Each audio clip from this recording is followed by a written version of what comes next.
بسم اللہ الرحمن الرحیم۔ عزیز طلباء السلام علیکم، کیسے ہیں آپ سب؟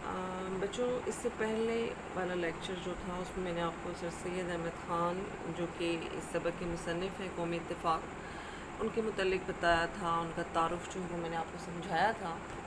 اور جیسا کہ آپ کو پتہ ہے کہ تعارف کرنے کا یہی طریقہ ہوتا ہے جو میں نے آپ کو 3 کویشچنز کے ساتھ کہا تھا، آپ اس طرح سے بھی کریں، اور اس کے علاوہ جو ہے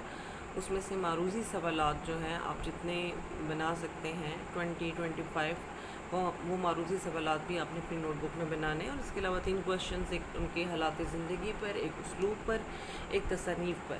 ان 3 کویشچنز کی ہیڈنگ کے اس سے آپ نے ان کے آنسرز بھی کرنے ہیں۔ تو آج ہم آتے ہیں قومی اتفاق کی طرف۔ قومی اتفاق جو کہ سر سید احمد خان کا سبق ہے اور ہمارے نصاب میں شامل ہے۔ آج ہمارا یہ دوسرا لیکچر ہے۔ برائے مہربانی لیکچر سننے سے پہلے ایک مرتبہ آپ غور سے اسے پڑھ لیں، اور اس کے بعد جو ہے جتنے بھی مشکل الفاظ ہیں وہ سب آپ انڈر لائن کریں۔ میرے پاس جو مشکل الفاظ یہاں موجود ہیں وہ میں آپ کے ساتھ ضرور شیئر کروں گی، اس طرح سے آپ کو اس سبق کو سمجھنے میں زیادہ آسانی ہوگی۔ بچوں، یہاں میرا مقصد آپ کو، میں جیسے کہ ہر بار کہتی ہوں، محض یہ نہیں ہے کہ میں آپ کو ریڈنگ کرواؤں، بلکہ میں آپ کو یہ سبق سمجھانے کی کوشش کروں گی، اس لیے کہ آپ پڑھ تو چکے ہوں گے، لیکن اس سبق میں آیا ہے کیا، مصنف سر سید احمد خان کا جو اس سبق کے ذریعے وہ جو پیغام ہمیں دینا چاہتے ہیں وہ کیا ہے، اسے ہم سمجھیں گے۔ سب سے پہلے لفظ قوم کی تعریف، اس لیے کہ سبق کا عنوان بھی ہے قومی اتفاق، مطلب قوموں کا اتفاق، اتفاق کہتے ہیں اتحاد کو۔ تو قوم کی تعریف کچھ یوں ہے کہ زمانہ قدیم سے کسی بزرگ کی نسل یا کسی ملک کے باشندہ ہونے سے مختلف افراد ایک قوم بنتے ہیں۔ یہ ڈیفینیشن جو ہے ہم شروع سے پڑھتے آ رہے ہیں، ہمارے پاس کتابوں میں بھی ایسی ہی ڈیفینیشن موجود ہے لفظ قوم کی۔ لیکن یہ لفظ قوم کی وہ تعریف ہے جو قبل از مسیح سے چلی آ رہی ہے۔ میں نے جیسا کہ بھی آپ سے کہا کہ ہم کتابوں میں یہی تعریف پڑھتے آ رہے ہیں، لیکن نبی کریم صلی اللہ علیہ وآلہ وسلم نے قوم لفظ کی یہ تعریف جو ہے اس کو مٹا دیا اور اس کی جگہ ایک روحانی رشتہ قائم کیا۔ اب وہ روحانی رشتہ کیا ہے یا وہ خدائی رشتہ کیا ہے؟ اس میں اس طرح سے ہے کہ ہر طرح کے کا جو فرق ہے قوموں کا، مطلب یہ ذات پات کا، نسل کا، خاندان کا، قبیلے کا، نبی پاک صلی اللہ علیہ وآلہ وسلم نے اس کی نفی کی۔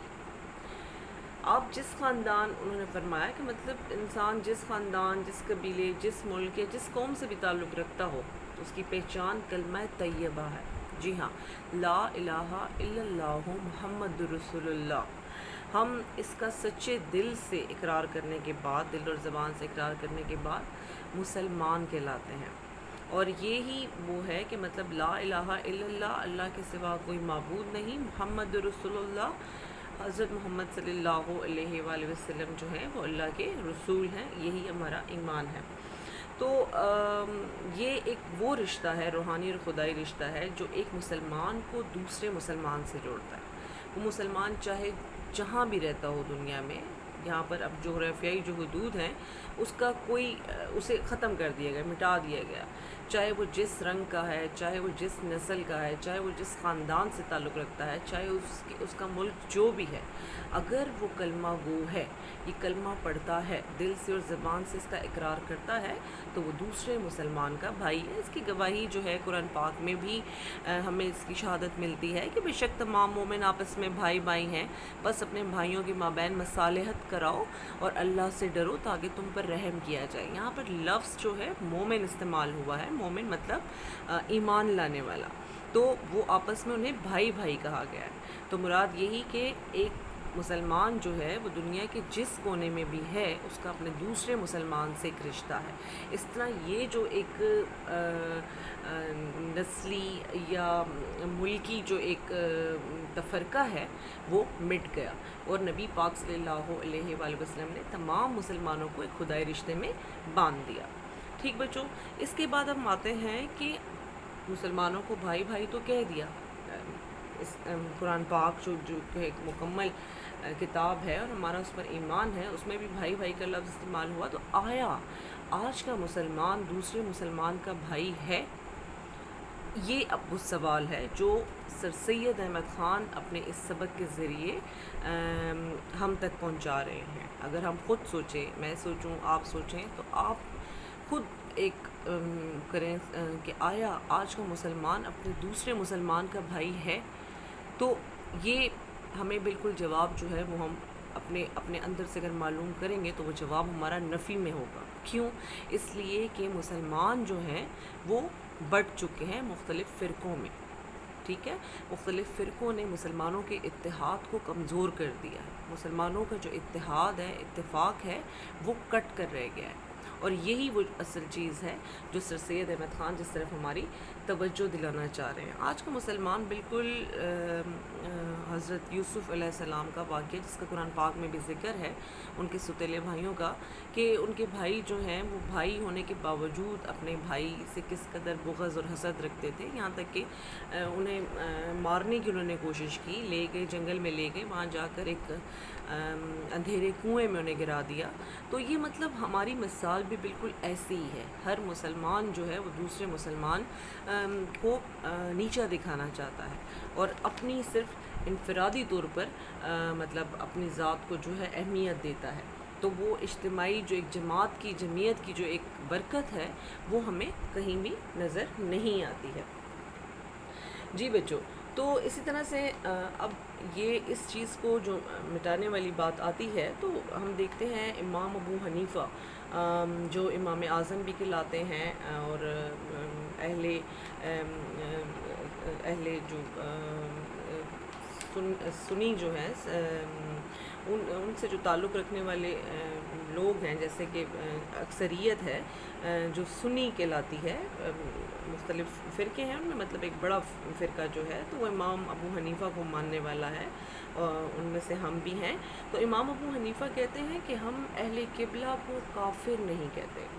اب یہ دیکھیں، یہ مطلب بات یہاں پر یہ ہے کہ چاہے جتنے بھی اختلافات ہیں اور ہمارے بیچ میں، لیکن ہم جو بھی شخص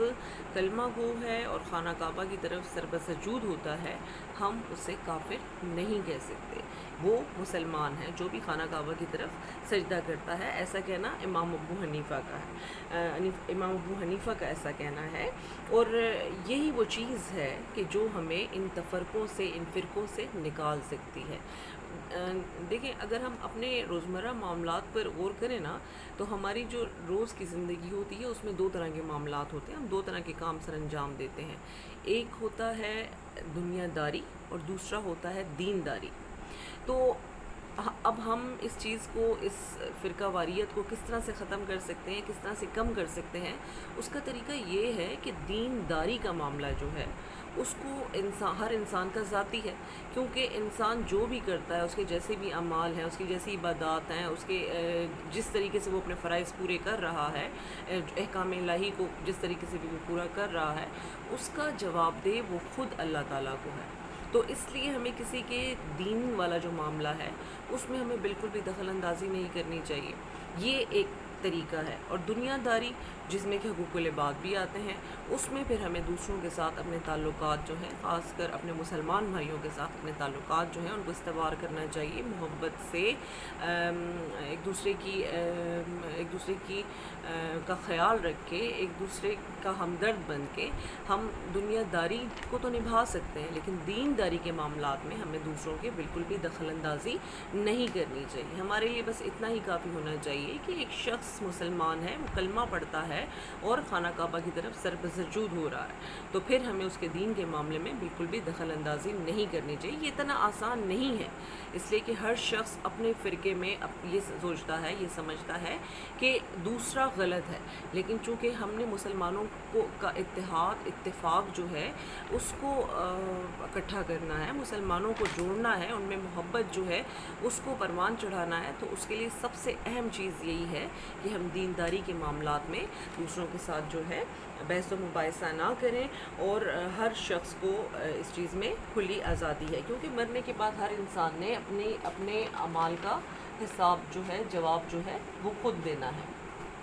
یہی ایک طریقہ ہے جس سے ہم دوسروں کے ساتھ اپنے تعلقات بھی اچھے رکھ سکتے ہیں، اور ہم فرقہ واریت سے بھی بچ سکتے ہیں۔ جی بچوں، اچھا یہاں ایک چیز اور ہے کہ دیکھیں ہم مسلمان جو ہیں وہ جو اس طرح کے کام ہیں، نیکی کے کام ہیں، بہت اچھی طرح سے سر انجام دیتے ہیں، عالیشان مسجدیں بنواتے ہیں، بہت خوبصورت خانقاہیں، نفیس خانقاہیں جو ہیں وہ مسلمانوں کی یادگاریں موجود ہیں، اور اس کے علاوہ جو ہے صدقہ و خیرات دل کھول کر دیتے ہیں۔ لیکن ایک بہت بڑا نیکی کا کام، وہ نیکی کا کام کیا ہے؟ وہ نیکی کا کام یہ ہے قومی اتفاق۔ اگر یہ اتفاق اور دوسروں کے ساتھ مطلب ایک انسانوں کا جو رشتہ ہے، جو تعلق ہے مسلمانوں کا، وہ اگر آپس میں جوڑا جائے تو یہ سب سے بڑی نیکی ہے، اور ہمیں اسی پر کام کرنا چاہیے، تاکہ ہم یہ نہیں کہ وہ نیکی کے کام نہیں کرنے چاہیے، وہ نیکی کے کام بھی ضرور سر انجام دینے چاہیے، لیکن ان کے ساتھ ساتھ ہمیں یہ بھی کرنا چاہیے۔ اس طرح کرنے سے ہم جو ہے آپس کا اتفاق اور اتحاد جو ہے اس کو، قومی اتفاق جو ہے اس کو پروان چڑھا سکتے ہیں۔ جی بچوں، یہ جو آپ کا سبق ہے، اس کا ایک مختصر سا یہاں پر ایک میں نے وضاحت جو ہے آپ کے ساتھ آپ کو بتائی ہے، اور اگر آپ نے یہ سبق پڑھا ہوگا تو یقیناً آپ کو یہ چیز سمجھ میں آئی ہوگی، اور یہ کرنا آپ کے لیے بہت آسان ہوگا۔ اب ہوم ورک میں یہی کرنا ہے کہ جو میں نے آپ کو وضاحت جو بیان کی ہے، میرے الفاظ نہیں بلکہ آپ نے خود سے جو ہے اس کا ایک خلاصہ جو ہے تحریر کرنا ہے، جو کہ کم از کم آپ کا ایک صفحات جو ہیں ڈبل، مطلب ایک صفحہ جو ہوتا ہے اتنا آپ نے خلاصہ جو ہے تحریر کرنا ہے۔ اس کے علاوہ مشکل الفاظ میں نے آپ سے کہا ہے، یہ میرے پاس مشکل الفاظ ہیں اس سبق کے، آپ نے اگر انڈر لائن کیے ہوں گے پڑھتے ہوئے الفاظ تو یہ آپ آسانی سے جو ہے اس کو کر سکیں گے۔ یہ سارے مشکل الفاظ آپ دیکھ لیں۔